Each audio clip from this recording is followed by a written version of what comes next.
Recently, lots of people have been quitting Zwift, and I'm here to tell you all why. If you've been following recently, Zwift has raised the price, which has led many subscribers to be very angry. Recently, the price went from $14.99 per month all the way up to $20 per month, and this has left a lot of Zwifters pretty angry because Zwift hasn't necessarily been implementing a lot of changes that have really made Zwifters feel that that price change was really worth the extra cost, and a lot of Zwifters are flocking over to alternatives that are free, such as MyWhoosh or IndieVelo. This is also the first time that Zwift has increased their prices in a really long time. In fact, it's been since 2017 that a price change has occurred on Zwift, and it is approximately a 33% price increase for all Zwift users. In Europe, the new price is going to be £19.99 in euros, and in the UK it's going to be £17.99 pounds, and in Canada it's going to be $24.99. Australia it's going to be $30 a month. And Japan is going to be 2,400 yen a month. The reason behind this price change is that the market on Zwift has changed a lot, and in the general indoor cycling industry, and a lot of things have changed since COVID. In COVID, everything was really going super strong for Zwift. They were able to hire a lot more people. They were able to spend a lot more on advertising, a lot more on developing new products, such as their rumored smart bike and rumored trainer that they were supposed to release, but ended up replacing with just the simple Zwift hub that was a rebranded jet black Volt, and that ended up being scrapped after COVID because Zwift realized that they really need to cut down on their resources that they were using and really maximize what they were using and really focus on developing key features that really will enhance the game experience for Zwifters. However, the reason why a lot of Zwifters are angered is because for many of these changes that they have been implementing recently, they aren't necessarily changes that Zwifters have requested. Some of these include the Holo replay feature, some of them include the climb portals, and others include some upcoming changes, such as this new climb called the grade. Nobody has really requested any of these things, but rather people have been requesting things like a customizable heads-up display, more racing customizability so that you can have custom race modes, and other cool things like a velodrome that other platforms such as IndieVelo and MyWhoosh currently feature and are offering for free.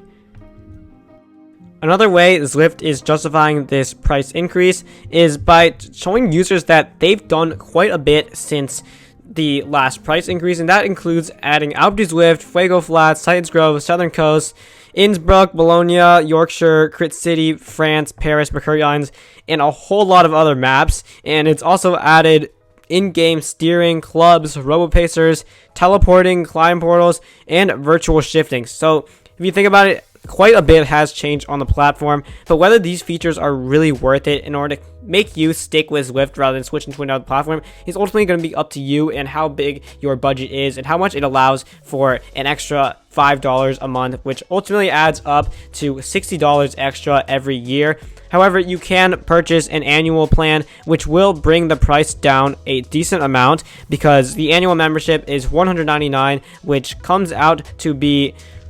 $16.67, so that's roughly $1.50 more than you would have been paying if you were paying the monthly subscription prior to this.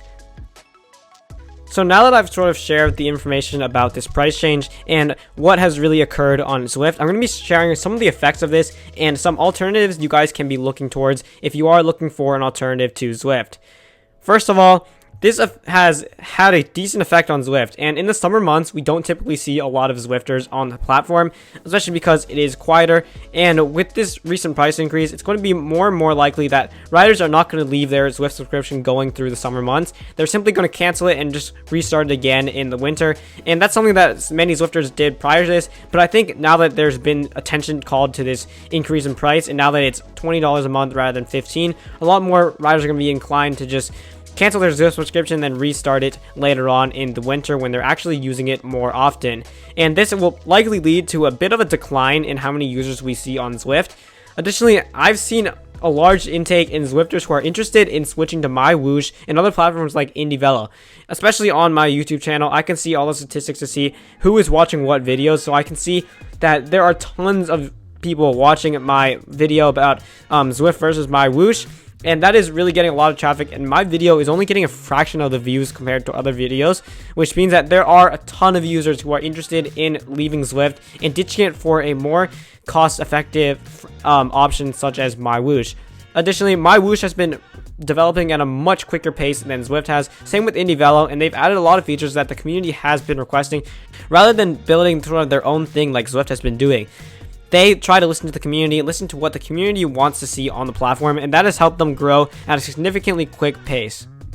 So if you're interested in switching to a different platform, or at least during the summer months when you don't want to be paying that extra $5 per month or $20 total per month, you can really be looking towards IndieVelo and MyWhoosh.